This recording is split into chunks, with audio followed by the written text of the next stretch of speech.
Hello student, आज का topic है ऑस्टियोमाइलाइटिस। स्टार्ट करते हैं definition. It is a infection of bone. ये जो ऑस्टियोमाइलाइटिस है, इसमें जो बोन्स होती है उसमें इन्फेक्शन हो जाता है, संक्रमण हो जाता है। Infection can be reach a bone by travelling through the blood stream. ये जो इन्फेक्शन होता है वो ट्रेवल करता है ब्लड स्ट्रीम के द्वारा और हमारी बोन में पहुंच जाता है और spreading from near by tissue. और ब्लड स्ट्रीम के द्वारा ट्रेवल करते हुए जो आसपास के टिश्यू होते हैं वहां पे भी स्प्रेड हो जाता है, मतलब फैल जाता है। Staphylococcus average causes more than 50% bone infection. जो स्टेफिलोकोकस एरियस है ये एक मेन कॉज है। मोर देन 50% बोन इन्फेक्शन में जो कॉजेटिव एजेंट होता है वो कौन होता है? Staphylococcus aureus. तो इसमें क्या होता है? इन्फेक्शन हो जाता है बोन में, और बोन में जो इन्फेक्शन होता है ब्लड स्ट्रीम के द्वारा ट्रेवल करता है पूरे बोन में, और साथ में जो उसके साथ पास के टिश्यू भी होते हैं उनमें भी फैल जाता है। एटियोलॉजी में भी क्या है? बैक्टीरियल इन्फेक्शन की वजह से हो सकता है, जैसे स्टेफिलोकोकस एरियस, स्ट्रेप्टोकोकस।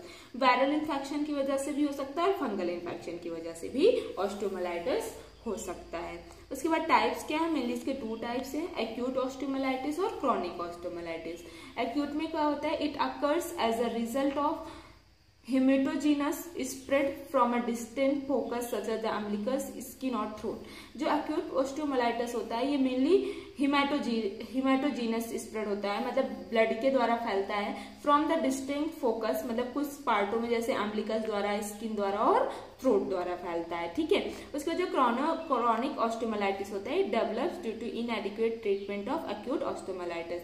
अगर हम लोग एक्यूट ऑस्टियोमाइलाइटिस को ट्रीट नहीं करेंगे या उसका ट्रीटमेंट अच्छे से नहीं हो पाएगा तो क्रॉनिक ऑस्टियोमाइलाइटिस हो सकता है, या फिर उसकी वजह से क्रॉनिक ऑस्टियोमाइलाइटिस हो जाता है। क्लिनिकल मैनिफेस्टेशन क्या है? क्लिनिकल मैनिफेस्टेशन भी अकॉर्डिंग टू टाइप्स डिवाइड है। सबसे पहले एक्यूट में क्या क्या होगा? Is manifested with fever. Patient को फीवर होगा, लोकलाइज सीवियर पेन, कहीं एक जगह पे लोकलाइज पेन होगा, बहुत ज्यादा पेन होगा, स्वेलिंग होगी, सूजन आ जाएगी, टेंडरनेस होगी वहां पे, एरिथमा होगा, मतलब वहां पे पैचेस वगैरह हो सकते हैं, and warmth of the affected part. और जिस पार्ट में ऑस्टियोमाइलाइटिस होगा, जिस बोन के पार्ट में ऑस्टियोमाइलाइटिस होगा वहां का पार्ट जो होगा वो बहुत ज्यादा गर्म होगा। क्रॉनिक क्या है? Is manifested presence of the sinus. जो क्रॉनिक में क्या होगा? सबसे पहले साइनस प्रेजेंट होगा। मतलब साइनस का मतलब क्या है? जो हमारी बोन्स होती है वहां के साइनस ट्रैक्ट में सबसे ज्यादा प्रेजेंट होगा एट द अफेक्टेड पार्ट, और साथ में अफेक्टेड पार्ट में।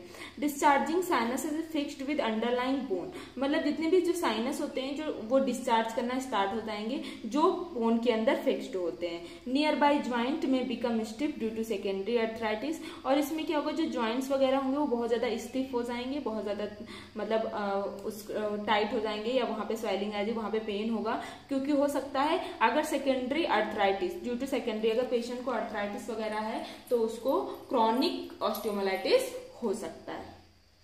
उसके बाद नेक्स्ट है डायग्नोस्टिक इवोल्वेशन। हिस्ट्री कलेक्शन के द्वारा हम लोग ऑस्टियोमाइलाइटिस का पता लगा सकते हैं। फिजिकल एग्जामिनेशन के द्वारा, लोकलाइज पेन के द्वारा हम लोग पता लगा सकते हैं। सीबीसी वगैरह से हम लोग इन्फेक्शन और बैक्टीरिया, वायरल, फंगल को पता कर सकते हैं। एक्सरे करके हम लोग मेनली बोन पार्ट को देख सकते हैं। सिटी स्कैन और एमआरआई के द्वारा भी हम लोग ऑस्टियोमाइलाइटिस आइडेंटिफाई कर सकते हैं। मैनेजमेंट में क्या करेंगे? Acute osteomyelitis is managed with the intravenous broad spectrum antibiotic therapy. हम लोग क्या करेंगे? एक्यूट ऑस्टियोमाइलाइटिस को मैनेज करने के लिए हम लोग आईवी द्वारा एंटीबायोटिक थेरेपी जो है वो स्टार्ट करेंगे, जैसे कि क्लोक्सासिलिन और जेंटामाइसिन। उसके बाद नेक्स्ट है एंटीबायोटिक थेरेपी में भी कंटिन्यू फॉर 4 to 8 वीक्स। जो हम एंटीबायोटिक थेरेपी देंगे उसे हम 4 से 8 वीक्स तक लगातार कंटिन्यू रखेंगे।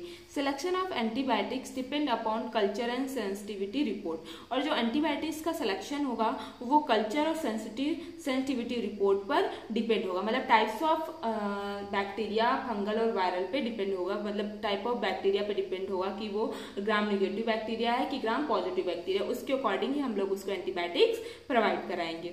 उसके बाद नेक्स्ट है symptomatic management with analgesic antibiotics need to be given. उसके बाद सिम्टम्स के द्वारा अगर हम लोग उसको मैनेज कर रहे हैं तो हमें एनाल्जेसिक्स पेन के लिए, एंटीपायरेटिक फीवर के लिए जरूरत पड़ सकती है देने के लिए, या फिर हम उसको देंगे। उसके बाद सपोर्टिव केयर क्या दे सकते हैं, should be include adequate rest, supportive care में हम लोग उसको एडिक्वेट रेस्ट प्रोवाइड कराएंगे, न्यूट्रिशनल डाइट प्रोवाइड कराएंगे, वुंड केयर करेंगे, और कहीं पे घाव वगैरह होगा तो उसका केयर करेंगे, मेंटेनेंस ऑफ हाइड्रेशन, और साथ में उसका हम लोग हाइड्रेशन मेंटेन करेंगे, इलेक्ट्रोलाइट बैलेंस मेंटेन करेंगे, immobilization of the part exercise as possible, जो जिस पार्ट में प्रॉब्लम है उस पार्ट को हम लोग मोबिलाइज करवाएंगे, घुमाएंगे, एक्सरसाइज वगैरह अगर पॉसिबल है तो वो हम करवाएंगे। उसके बाद नेक्स्ट है सर्जिकल मैनेजमेंट में be needed in abscess formation as incision and drainage. उसके बाद सर्जिकल मैनेजमेंट बहुत सारे केसेस में जरूरत पड़ सकती है, अगर वहां पे अपसेस फॉर्म हो गया, पस का फॉर्मेशन हो गया, तो हम लोग इंसिजन लगा के वहां का जो पस है उसको ड्रेन कर लेंगे, मतलब बाहर निकाल लेंगे। ऑर्थोटिक डिवाइस में be needed in case of long term complication deformity, orthotic device वगैरह जरूरत पड़ सकती है, मतलब जो भी ऑर्थोटिक डिवाइस वगैरह हो गई पकड़ने वाली, जिससे पकड़ के चला जाता है, वो सारी चीजों की जरूरत पड़ सकती है चलने के लिए, अगर कॉम्प्लिकेशंस बहुत ज्यादा लॉन्ग टर्म पर है या फिर कुछ डिफॉर्मिटी हो गई है तो उस टाइम पर जरूरत पड़ सकती है। तो बच्चों ये था आज का टॉपिक, आपको इससे रिलेटेड कोई भी डाउट है आप हमसे क्लियर कर सकते हैं। Thank you so much.